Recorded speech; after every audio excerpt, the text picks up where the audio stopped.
সুপ্রিয় শিক্ষার্থীবৃন্দ, আমরা গত ক্লাসে ন্যারেশন পার্ট 1 আলোচনা করেছিলাম। আজকে আমরা ন্যারেশন পার্ট 2 আলোচনা করব। পার্ট 1-এ আলোচনা করেছিলাম চেঞ্জ অফ পারসন। আজকে আমরা আলোচনা করব চেঞ্জ অফ ভার্ব। তো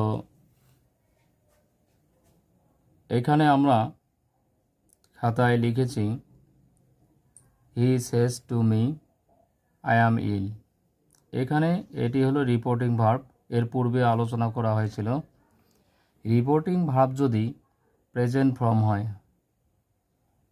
রিপোর্টিং ভার্ব যদি প্রেজেন্ট ফর্ম হয় তাহলে রিপোর্টেড স্পিচের ভার্বের কোনো পরিবর্তন হবে না।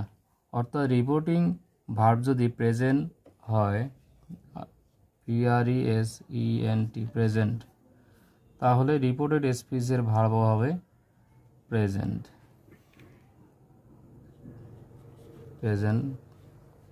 প্রেজেন্ট ফর্ম অর্থাৎ রিপোর্টিং ভার্ব প্রেজেন্ট ফর্ম হলে রিপোর্টেড স্পিচের ভার্বের কোনো পরিবর্তন হবে না। শুধু আমরা পার্সনের পরিবর্তন করতে পারি। যেমন হি সেজ টু থাকলে আমরা টেলস বসাবো, TELLS। হি টেলস মি, কমার পরিবর্তে দ্যাট, THAT দ্যাট। এরপরে এখানে আই হলো ফার্স্ট পারসন, আই থাকলে সাবজেক্ট অনুযায়ী পরিবর্তন হবে।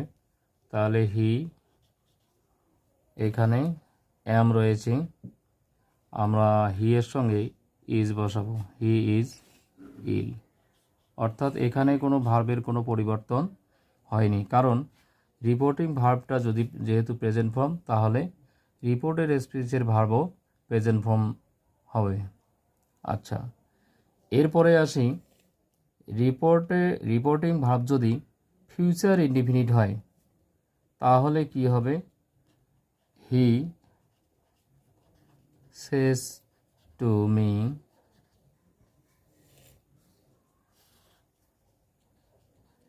হি will says to me I am busy, BUSY, I am busy। আচ্ছা, এখানে এটি হলো রিপোর্টিং ভার্ব হলো future indefinite.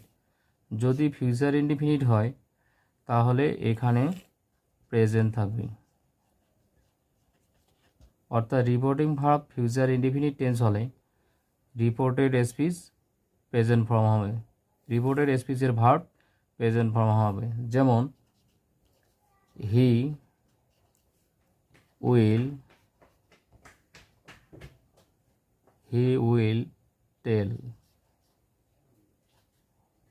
Tell me, he will tell me that he is BUSY, busy. অর্থাৎ রিপোর্টিং ভার্ব ফিউচার ইনডিফিনিট হওয়ার কারণে এখানে রিপোর্টেড স্পিচের ভার্বের কোনো পরিবর্তন হয়নি। আচ্ছা, আমরা এখানে আবার আলোচনা করতে পারি রিপোর্টিং ভার্ব যদি প্রেজেন্ট ফর্ম হয় তার রিপোর্টেড স্পিচের ভার্বের কোনো পরিবর্তন হবে না। যেমন he tells me that he is ill, এখানে কোনো পরিবর্তন, ভার্বের কোনো পরিবর্তন হয়নি, শুধু পার্সনের পরিবর্তন হয়েছে। এখানে আমরা লিখতেছি he will say two me I am busy. তো এখানে যেহেতু রিপোর্টিং ভার্ব ফিউচার টেন্স, সেহেতু এখানে রিপোর্টেড স্পিচের ভার্বের কোনো পরিবর্তন হবে না, অর্থাৎ প্রেজেন্ট ফর্মে থাকবে। আচ্ছা, এরপরে আসি, আমরা পরিবর্তন করলাম কি, he will tell me that he is busy. আচ্ছা, মোটামুটি আমরা রিপোর্টিং ভার্ব প্রেজেন্ট ফর্ম বা ফিউচার ইনডিফিনিট টেন্স হলে রিপোর্টেড স্পিচের ভার্বের পরিবর্তন হবে না, এ পর্যন্ত শিখলাম। এরপরে যদি রিপোর্টেড স্পিচ যদি পাস্ট ফর্ম হয় তখন কি হবে? যেমন he said to he said to me I have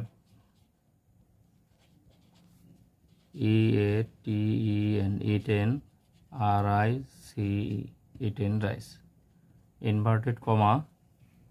আচ্ছা, এর আগে আমরা আলোচনা করলাম রিপোর্টিং ভার্ব প্রেজেন্ট ফর্ম হলে রিপোর্টেড স্পিচের ভার্বের কোনো পরিবর্তন নেই।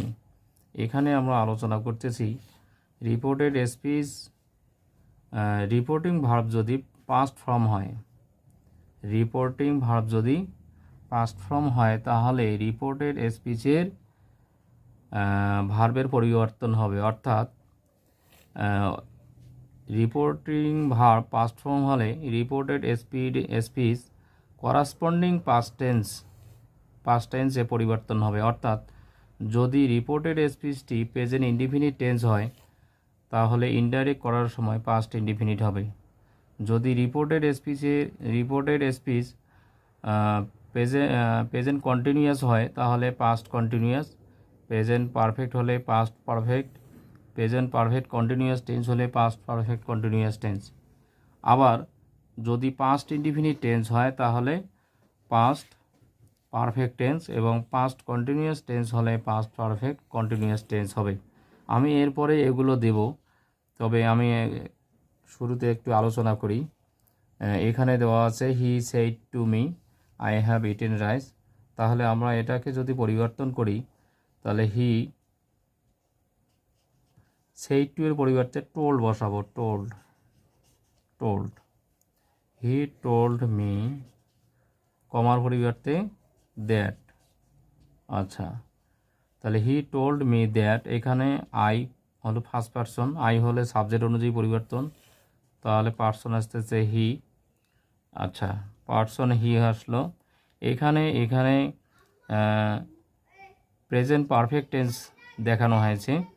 যদি প্রেজেন্ট পারফেক্ট টেন্স হয় তাহলে পরিবর্তন করতে হবে পাস্ট পারফেক্ট টেন্স। অর্থাৎ আমরা যদি এখানে হ্যাভ বা হ্যাজ দেখি তাহলে হ্যাভ বা হ্যাজকে হ্যাডে পরিণত করলেই সেন্টেন্সটি সম্পূর্ণ হয়ে যাবে। হি হ্যাড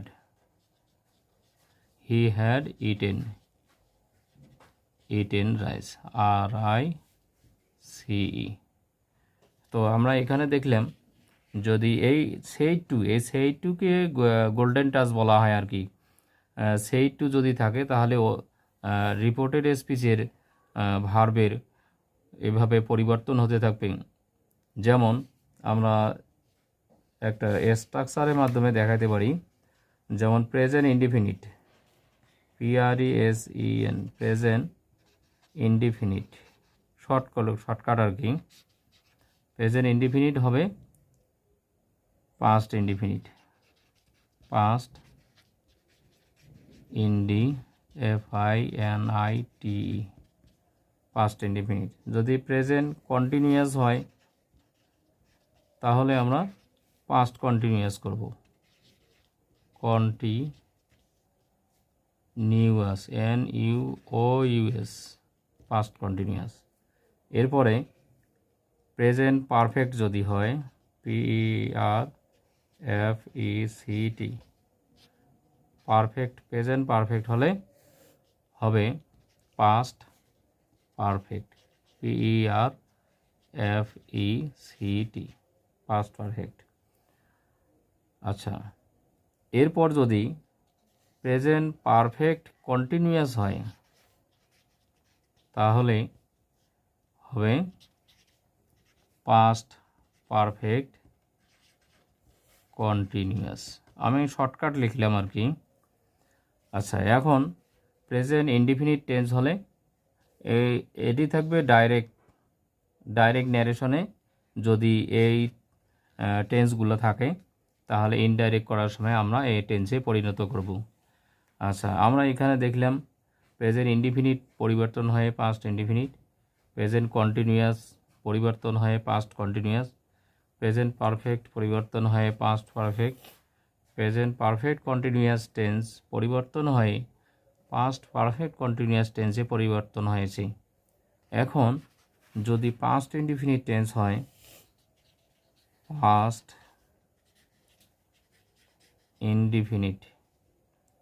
ইনডিফিনিট টেন্স পরিবর্তন হয়ে past perfect PERFECT past perfect হবে, এবং পাস্ট কন্টিনিউয়াস হলে পাস্ট পারফেক্ট কন্টিনিউয়াস হবে।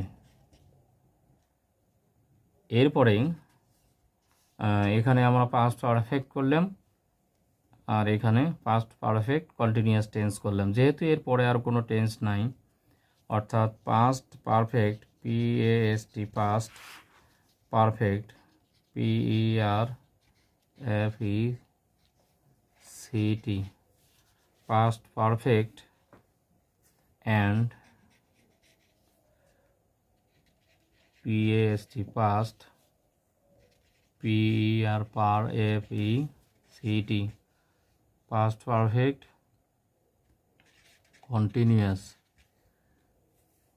কন্টিনিউয়াস টেন্সের কোনো টেন্সের কোনো পরিবর্তন হবে না,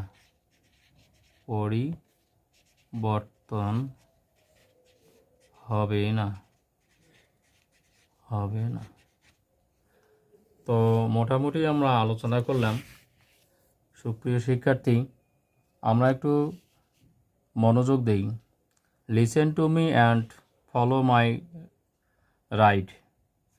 হি says to me I am ill. এখানে আমরা পরিবর্তন করেছি যে he tells me that he is ill. এখানে কিন্তু দেখা যাচ্ছে যে ভার্বের কোনো পরিবর্তন হয়নি। ভার্বের পরিবর্তন হয়নি এই কারণে যে এখানে রিপোর্টিং ভার্ব প্রেজেন্ট ফর্ম, এজন্য এখানে কোনো পরিবর্তন হয়নি। এখানে হলো রিপোর্টিং ভার্বটি হলো ফিউচার। যেহেতু রিপোর্টিং ভার্বটি ফিউচার, তাহলে এখানেও কোনো পরিবর্তন হয়নি। অর্থাৎ প্রেজেন্ট অথবা ফিউচার হলে রিপোর্টেড স্পিচের ভার্বের কোনো পরিবর্তন হবে না। এরপরে আমরা আসলাম he said to me I have eaten rice. আচ্ছা, এই সেইড টু এটাকে গোল্ডেন টাচ বলা হয় আর কি। এই সেইড টু যদি থাকে তাহলে অটোমেটিক্যালি রিপোর্টেড স্পিচের টেন্সের পরিবর্তন, অর্থাৎ প্রেজেন্ট হলে পাস্টে পরিণত হবে। নিচে আমরা স্ট্রাকচারে দেখাইছি। He told me, he said to me, reported ছিল আই হ্যাভ ইটেন রাইস, অর্থাৎ এটি প্রেজেন্ট পারফেক্ট টেন্স। আমরা এখানে করেছি পাস্ট পারফেক্ট টেন্স, কারণ সেইড টু থাকার কারণে আমরা প্রেজেন্ট পারফেক্ট টেন্সকে পাস্ট পারফেক্ট টেন্সে পরিণত করলাম।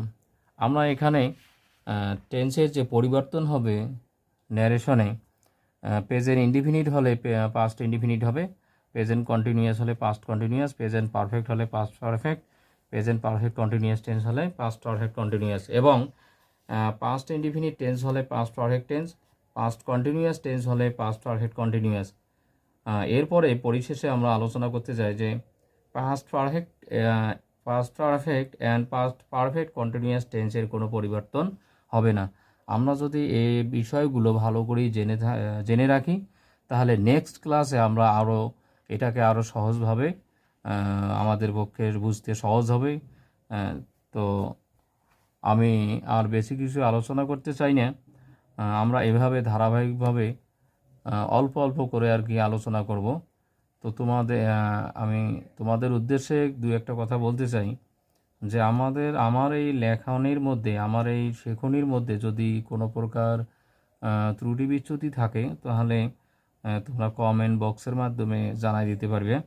আর যদি ভালো লেগে থাকে তাহলে লাইক, শেয়ার, কমেন্টের মাধ্যমে আরও উৎসাহিত করবে বলে, এক্সপ্রেশন করবে বলে আমি আশা করছি। খোদা হাফেজ।